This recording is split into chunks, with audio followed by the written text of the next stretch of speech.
दोस्तों, क्या आज की कहानी सुनने के लिए आप लोग तैयार हैं? तो चलिए कहानी शुरू करते हैं। बहुत समय पहले की बात है। चंद्रपुर गांव में सब गांव वाले हंसी खुशी जिंदगी बिता रहे थे।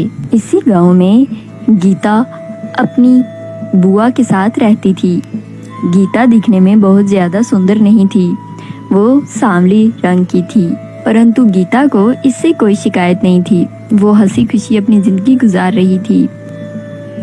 मगर उसकी बुआ उस पर बहुत जुल्म करती थी। सारे घर का काम गीती से करवाती थी। सावित्री की अपनी भी एक बेटी थी जिसका नाम था शालिनी। वो शालिनी से बहुत ज्यादा प्यार करती थी और उसे दुनिया की हर खुशी देती। माँ, मेरे स्कूल शूज़ बहुत पुराने हो गए हैं, क्यों ना मैं नए स्कूल शूज़ ले लूँ? क्या कहती हैं आप माँ? अरे बेटी, आज तक तुमने जो कुछ मांगा है, कभी ऐसा हुआ है कि तुम्हें ना मिला हो? मेरे पास जो कुछ भी है सभी कुछ तेरा ही है मेरा बेटा। वो इतनी बातें कर ही रही होती हैं, तभी वहाँ पर गीता आ जाती है। माँ, इसको देखो, ये क्या कहने आई हैं? बुआ, मेरा स्कूल बैग फट गया है और उसमें बुक्स नहीं रखनी होती। मेरी टीचर कह रही थी कि मुझे एक नए बैग की आवश्यकता है। आप प्लीज मुझे ले देंगी ना? अरे चुप करके वही पुराना बैग पहन कर जा, वरना चुप करके घर बैठ जा। तेरी ख्वाहिशें मैं पूरी नहीं कर सकती। माफ कीजिए बुआ, वो फट चुका है अब, वो मैं कैसे यूज कर सकती हूँ? उसमें अब बुक्स नहीं आती। अच्छा, मेरा दिमाग खाने की जरूरत नहीं है। कुछ भी करके ढूंढ लो अपने लिए बैग, मेरे पास कुछ नहीं है तुम्हारे लिए। ये सब सुनकर गीता बहुत उदास हो जाती है और वो अपनी बुआ की पुरानी सिलाई मशीन से अपने लिए बैग सिलाई करने लगती है।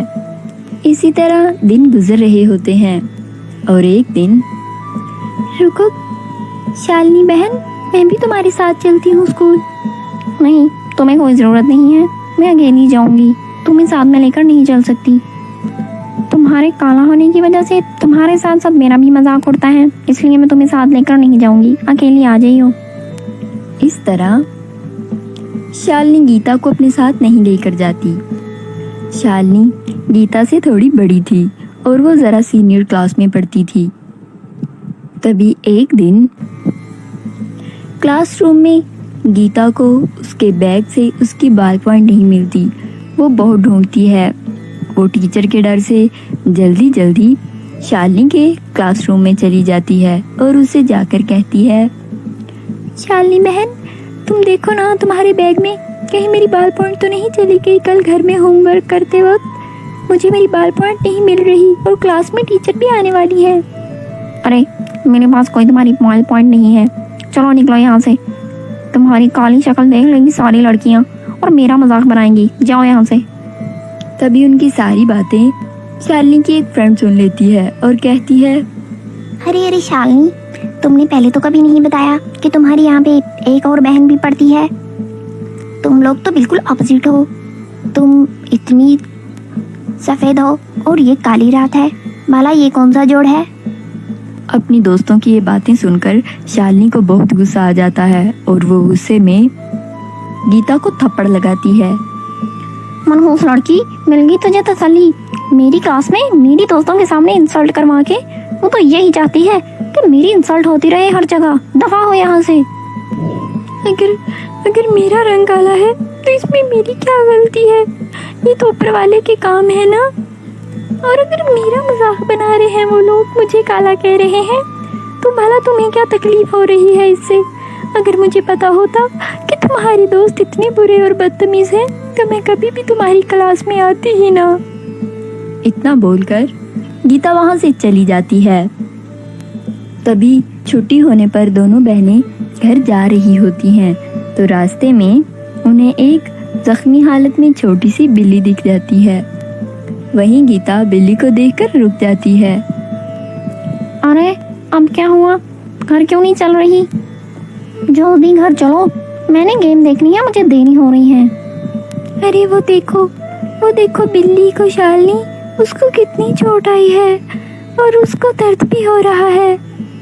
आए तो इसमें देखना क्या है, मुझे तो पहले ही नजर आ रहा था। बहुत बदबू आ रही है, जल्दी चलो, मुझे इससे पहले कि उल्टी आ जाए। अरे कैसी हो तुम? ऐसे नहीं कहती शालिनी, देखो वो कितनी तकलीफ में है। अरे तुम्हारा तो ये खत्म ही नहीं होगा, हर टाइम तुम्हें दया करने की होती है। तुम यहाँ पे करती रहो जो तुमने करना है, मैं जा रही हूँ। मुझे वैसे भी गेम खेलने में देरी हो रही है, घर भी तो पहुँचना है। यहाँ ही वक्त सारा ज़ाया करते रहे, यहाँ पे तो बहुत सारे जानवर गिरे पड़े होते हैं, सबके लिए रुकोगी क्या? इतना कहकर शालिनी वहां से चली जाती है। तभी गीता उस बिल्ली को उठाती है और उसको डॉक्टर के पास ले जाती है। डॉक्टर, ये देखें इस बिल्ली को, लगता है इसको किसी ने पंजा मार दिया है। देखें ये कितनी जख्मी हालत में है ना, आप इसको प्लीज जल्दी से ठीक कर दीजिए।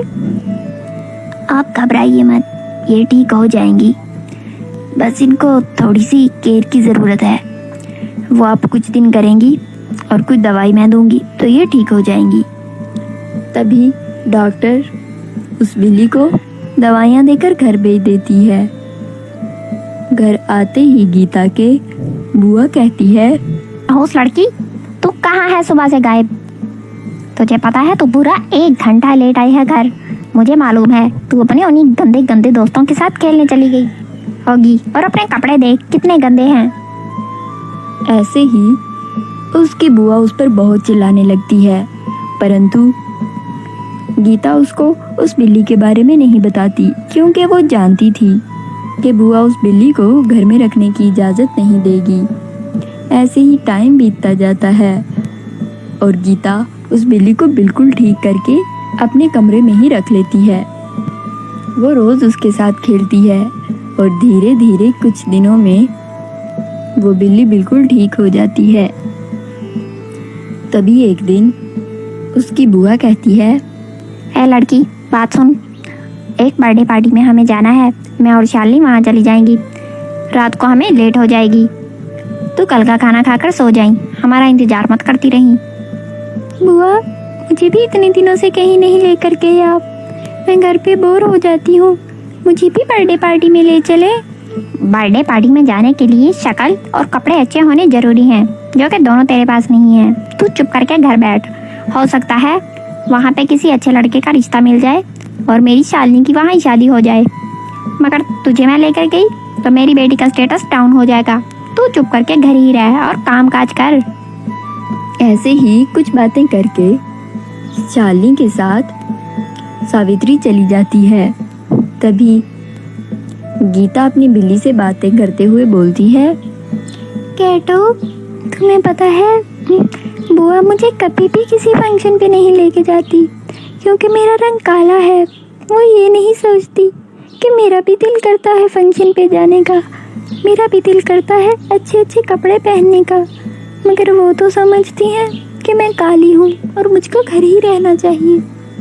बर्थडे केक खाना, नए नए दोस्त बनाना, वहाँ पे अच्छे अच्छे लोगों से मिलना मेरा दिल करता है, मगर बुआ कभी भी नहीं मुझे कहीं लेकर जाती। उसकी ये सारी बातें सुनकर कैटो कमरे में दौड़ती हुई बाहर निकल जाती है। वहीं गीता भी उस कैटो के पीछे पीछे चली जाती है। दौड़ते दौड़ते वो जंगल के पार आ जाती हैं और वहाँ उसको एक बहुत बड़ा दरख्त नजर आता है, जिस पर बहुत ज़्यादा सोने की लिपस्टिक, नेल पॉलिश और सारा सोने का जादुई मेकअप पड़ा लटका होता है। ये सब देखकर गीता बहुत हैरान होती है और बोलती है, अरे अरे कैटो, तुम मुझे कहाँ ले आई? ये तो बहुत ही बड़ा और जादुई किट का दरख्त है। भला तुम्हें कैसे पता कि ये यहाँ था? ये तो बहुत अच्छा है, मगर ये इतना सारा मेकअप मेरे किस काम का? लोग तो मुझे फिर भी कल्लू ही कहकर ही बुलाएंगे। गीता ऐसे बोल ही रही होती है, तभी उस दरख्त से आवाज़ आती है, गीता, तुम एक भाग्यशाली लड़की हो। मैं बरसों से यहाँ रहती हूँ, मगर आज तक ये दरख्त किसी को दिखाई नहीं दिया, तुम्हें दिखाई दिया है। तुम जरूर एक ईमानदार और साफ दिल लड़की हो।